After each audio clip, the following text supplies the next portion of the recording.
L'important quand on prie, quand on s'adresse à Dieu, c'est d'arriver à se concentrer sur le contenu de notre prière, d'où l'idée de pouvoir combiner oraison et méditation pour se forger une spiritualité solide, authentique. Et c'est selon moi fondamental de pouvoir combiner les deux. Alors, il s'agit de courtes méditations qu'on va inclure dans notre chapelet, on va le voir ensemble, et qui auront deux axes principaux. Le premier, c'est la visualisation de la scène, et le second, qui est pour moi le plus important, c'est la répétition de principes et d'idées fondatrices. Donc cette technique vise à s'imprégner de bons principes, de valeurs, les valeurs chrétiennes, des dogmes catholiques. Parce que le souci, quand on prie, c'est lorsqu'on répète machinalement les mêmes choses, en pensant à autre chose d'ailleurs, et qu'on décroche. Voilà. Et là, évidemment, il n'y a aucun effet positif. Or, c'est l'inverse que l'on doit viser, c'est-à-dire des bénéfices spirituels et les bons fruits de cet exercice. Alors, l'exemple concret que nous allons prendre aujourd'hui, ce sont les mystères du rosaire, les 5 mystères joyeux, puis les 5 douloureux et enfin les 5 glorieux. On va les prendre un par un et ça va nous donner aussi l'occasion de revoir certains passages marquants des évangiles. Le premier mystère joyeux, c'est l'Annonciation, le fruit du mystère, l'humilité. L'archange Gabriel, envoyé par Dieu à Nazareth en Galilée, annonce à la très sainte Vierge Marie la venue de Jésus-Christ le 25 mars, soit 9 mois avant sa naissance. Et l'archange Gabriel lui dit « Je vous salue, pleine de grâce, le Seigneur est avec vous. Vous êtes bénie entre les femmes, voici que vous concevrez dans votre sein et enfanterez un fils et vous lui donnerez le nom de Jésus. » Et la Vierge Marie lui répondit « Je suis la servante du Seigneur, qu'il me soit fait selon votre parole. » Là, nous sommes dans l'Évangile selon saint Luc, chapitre 1. Donc, le fruit du mystère, c'est la vertu d'humilité qui est fondamentale pour tout chrétien. Ne pas être orgueilleux, pas être dans le moi-je, moi je suis le plus fort, etc. Être humble, voilà. Ne pas être un bouffon, ce n'est pas une option, ça doit être vraiment une règle pour nous tous. Donc, entre le fruit du mystère et le Notre Père, pendant environ une dizaine de secondes, méditation courte mais efficace. On pense à l'archange Gabriel, à l'Annonciation, à son échange avec la très sainte Vierge Marie, à la vertu d'humilité qu'avait précisément la maman de Jésus. Le deuxième mystère joyeux, c'est la visitation, le fruit du mystère, l'amour du prochain et la charité. On est encore dans l'Évangile selon saint Luc, chapitre 1, versets maintenant 39 à 42. La très sainte Vierge Marie se rend dans une région montagneuse, dans une ville de Juda. Elle entre dans la maison de Zacharie. Elle va saluer Élisabeth qui ensuite fut remplie de l'Esprit Saint.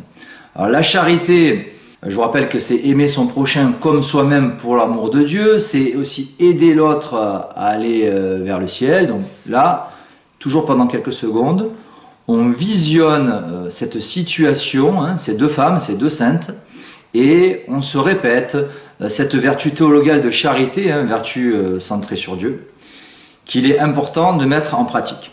Troisième mystère joyeux, c'est la naissance de notre Seigneur Jésus-Christ, la nativité, la fête de la nativité, le fruit du mystère, l'esprit de pauvreté.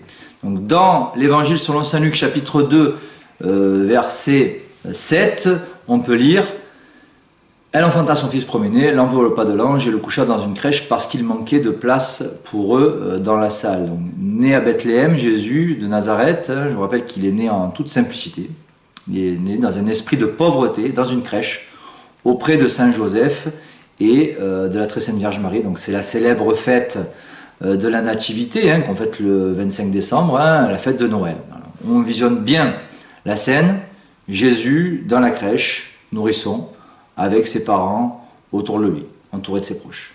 Le quatrième mystère joyeux, c'est la présentation au temple à Jérusalem, le fruit du mystère, la pureté du corps, du cœur et de l'esprit, donc la purification. On se purifie de diverses manières, par les sacrements, les sacramentaux, par la prière, aussi en surmontant des épreuves, en travaillant sur son orgueil. Hein. Donc l'humilité provient d'humiliations bien comprises et bien digérées. Mais on peut vivre des humiliations et rester orgueilleux. Hein. Je rappelle que la grâce ne détruit pas la nature, elle la perfectionne. Donc là, dans ce quatrième mystère joyeux, Jésus est emmené à Jérusalem, il est présenté au temple, donc toujours bien méditer ce genre de situation et de valeurs, hein, et là en l'occurrence la pureté d'âme. Le cinquième mystère joyeux, Jésus-Christ est retrouvé au temple, le fruit du mystère, l'acceptation de la volonté divine, la recherche de Dieu en toutes choses. Jésus est assis au milieu de docteurs dans le temple, il les écoute, il les interroge, il se forme. Tous ceux qui l'entendaient étaient étonnés de ses réponses, de sa sagesse, pour son jeune âge. Saint Joseph et la Vierge Marie le retrouvent inquiet au bout de 3 jours. Hein, donc sa mère lui dit « Mon fils, pourquoi as-tu fait cela? Ton père et moi, nous te cherchons angoissés. » Et Jésus leur dit « Pourquoi donc me cherchez-vous? Ne savez-vous pas que je dois être aux affaires de mon père ?» Donc c'est dans l'Évangile selon saint Luc chapitre 2, versets 46 à 49. Et nous, comme Jésus, il nous faut faire la volonté de Dieu, accepter sa volonté aussi, et donc faire la volonté de Dieu, hein, appliquer les 10 commandements, et puis rechercher Dieu comme but, comme finalité de la vie terrestre. Les mystères douloureux, maintenant, correspondent à la passion de Jésus-Christ. Le premier mystère douloureux, c'est l'agonie de notre Seigneur Jésus-Christ, c'est le fruit du mystère, la contrition, le regret de nos péchés. Jésus se rend au mont des Oliviers, il est suivi par ses disciples, il leur dit de prier pour ne pas entrer en tentation. Jésus agonise, il continue de prier, il est réconforté par un ange, des gouttes de sang coulent le long de son front, nous sommes au début de la passion, il sait qu'il va être trahi par les siens, hein, ce qui est certainement le plus douloureux, le plus terrible, hein. Donc c'est dans l'Évangile selon saint Luc, chapitre 22 et verset 39 et les suivants. Donc nous aussi, nous devons prier pour ne pas entrer en tentation, pour ne pas succomber à la tentation. On doit regretter sincèrement nos péchés, ce qui nous renvoie à la confession, hein. Donc ce premier mystère douloureux est très important. On se représente Jésus à l'agonie et on compatit. Regretter sincèrement ses péchés, prier pour ne pas succomber à la tentation, on se le répète et on s'en imprègne. Le deuxième mystère douloureux, c'est la flagellation de notre Seigneur Jésus-Christ, le fruit du mystère, la mortification de notre corps et de nos sens. Donc, Ponce Pilate fait flageller Jésus, on est dans l'évangile selon saint Jean, chapitre 19, verset 1. Donc il le fait flageller alors qu'il le sait innocent. Il y a là une notion d'injustice qui est évidente. C'est assez facile à visualiser comme scène. Donc Jésus est flagellé, il est fouetté, il souffre physiquement pour notre salut. Donc bien voir cette flagellation subie par le Christ lors de sa passion, lors de cette courte méditation. Troisième mystère douloureux, on est toujours dans l'évangile selon saint Jean chapitre 19, mais les versets suivants, 2 et 3, c'est le couronnement d'épines de notre Seigneur Jésus-Christ. C'est le fruit du mystère, la mortification de notre esprit et de notre pensée. Là, l'idée, c'est d'avoir un bon esprit, toujours, quelle que soit la circonstance, et ne jamais avoir de mauvaises pensées. Il est vraiment important de se répéter cela.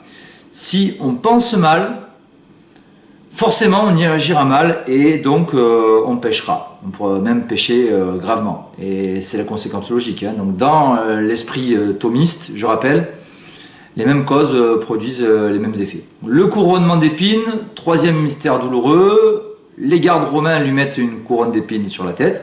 Ils le revêtirent d'un manteau de pourpre, ils lui dirent « Salut, roi des Juifs » et ils lui donnèrent des coups. Donc on se représente bien la scène, Jésus avec une couronne d'épines sur la tête. Donc, second mystère douloureux, c'est plus la souffrance physique. Là, le troisième mystère douloureux, c'est plutôt une souffrance d'ordre psychologique. Le quatrième mystère douloureux maintenant, c'est le portement de la croix, le fruit du mystère, la patience dans les épreuves et la persévérance dans les efforts que l'on fait pour Dieu. Donc on se représente Jésus portant sa croix, aidé par Simon le Cyrénéen. Donc Jésus chute 3 fois lors de son portement de la croix et se relève à chaque fois. Donc il y a là la notion de persévérance. Et puis être patient comme Jésus l'a été lorsqu'il a dû surmonter ses épreuves. Donc, on pense à ce qu'il a vécu et on se dit que les nôtres d'épreuves, c'est vraiment rien à côté. Donc dans l'évangile selon saint Jean, chapitre 19 toujours, mais versets 16 à 18, il est écrit « Ils prirent donc Jésus, ils l'emmenèrent, et portant sa croix, il vint au lieu appelé Calvaire, qui se dit en hébreu Golgotha, où ils le crucifièrent. » Le cinquième mystère douloureux, c'est le crucifixion et la mort de Jésus-Christ sur la croix, le fruit du mystère, le don total de soi-même à l'œuvre de la rédemption. Donc dans l'évangile selon saint Jean, chapitre 19, versets 28 à 30, on peut lire « Sachant que désormais tout était achevé afin que l'écriture fût parfaitement accomplie, Jésus dit « J'ai soif ». Il y avait là un vase rempli de vinaigre. On mit autour d'une branche d'hysope une éponge imbibée de vinaigre, et quand il eut pris ce vinaigre, Jésus dit « C'est achevé, tout est consommé ». Il poussa un dernier cri. Il inclina alors la tête et rendit l'esprit. Jésus est crucifié, il meurt pour nous sur la croix, pour le rachat de nos péchés. C'est le grand mystère de la rédemption. C'est assez facile à se représenter visuellement, surtout si on récite son chapelet devant un crucifix. Donc toujours quelques secondes importantes de méditation, de concentration. Le premier mystère glorieux, c'est la résurrection de notre Seigneur Jésus-Christ. Et le fruit du mystère, la foi, qui est absolument fondamentale et indispensable. Donc je rappelle, avoir la foi, c'est croire en ce qu'on ne voit pas. Si on n'a pas la foi, on ne peut pas avoir le reste. On ne peut pas avoir l'espérance ni la charité, les deux autres vertus théologales, foi, espérance, charité.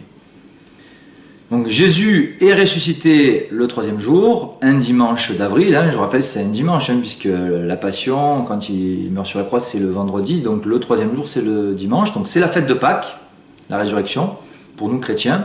Donc toujours avoir la foi, comme les apôtres qui l'ont retrouvé cette foi lors de la résurrection, où Jésus prouva sa divinité en accomplissant une prophétie et un miracle absolument incroyable.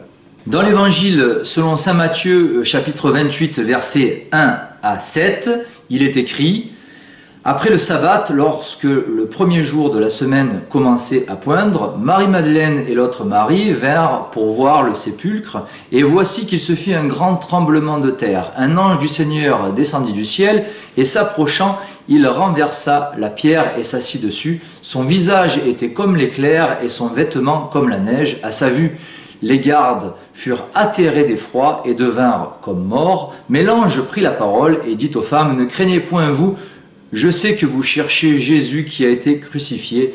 Il n'est pas ici, car il est ressuscité, comme il l'avait dit. Venez et voyez le lieu où le Seigneur a été mis, et vite allez dire à ses disciples, il est ressuscité d'entre les morts, et voilà qu'il vous précède en Galilée, c'est là que vous le verrez. Voilà, je vous l'ai dit. » Fin de citation.